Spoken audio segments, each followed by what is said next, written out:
আজকের কর্মসূচিগুলো আপনাদের সামনে বিস্তারিত বলবেন ডক্টর মাহাদি আমিন। আসসালামু আলাইকুম।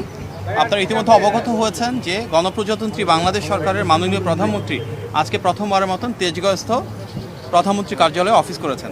তিনি দেশের একজন সাধারণ নাগরিকের মতন করেই ভিআইপি বলতে আমরা যে জিনিসটা দেখতাম আগে, সেখান থেকে সম্পূর্ণ ভেঙে এসে এখানে ঢুকার আগে ট্রাফিক সিগন্যালও ছিলেন, দীর্ঘক্ষণ সেখানে অপেক্ষা করেছেন, অফিসে ঢুকার আগে একটি বৃক্ষরোপণ করেছেন এবং এই প্রধানমন্ত্রী কার্যালয়ের যারা কর্মচারী কর্মকর্তা রয়েছেন, যাদের অনেকেই ওনার মা এবং সাবেক প্রধানমন্ত্রী দেশনেত্রী বেগম খালেদা জিয়ার সাথে কাজ করেছিলেন এই কার্যালয়ে, ওনাদের সাথে কুশল বিনিময় করেছেন, নাম ধরে আলাপ আলোচনা করেছেন। তারপর উনি অফিসে যাওয়ার পরে আমাদের যে নির্বাচনী প্রতিশ্রুতি ছিল বিএনপির পক্ষ থেকে, সেগুলি নিয়ে কয়েকটি আলোচনা হয়েছে।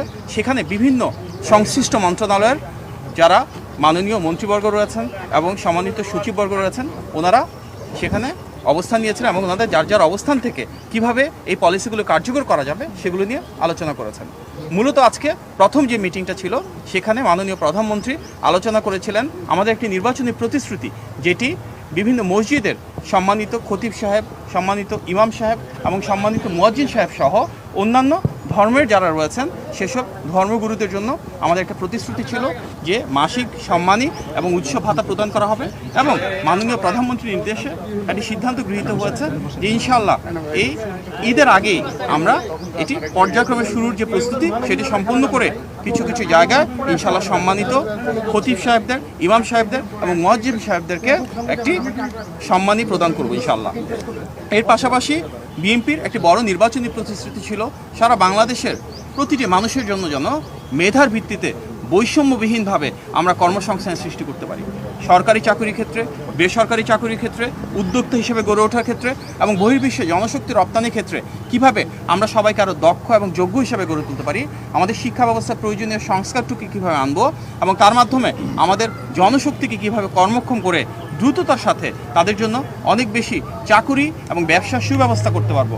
তার জন্য প্রয়োজনীয় যে ডিরেগুলেশন প্রয়োজন, ব্যবসা বাণিজ্য এবং শিল্প কারখানার নীতিমালার প্রয়োজন রয়েছে সংস্কারের জন্য, এবং টেকনিক্যাল এবং ভোকেশনাল এডুকেশনকে আরও কীভাবে প্রাধান্য দিব আমরা, বিদেশে বিভিন্ন দূতাবাস যারা রয়েছে এবং বাংলাদেশে বিদেশি যে দূতাবাস রয়েছে তাদের সাথে সমন্বয়ের মাধ্যমে কিভাবে আমাদের জনশক্তিকে আরও দক্ষ এবং যোগ্য করে বিদেশে পাঠাতে পারবো, এগুলি নিয়ে বিস্তারিত আলোচনা হয়েছে।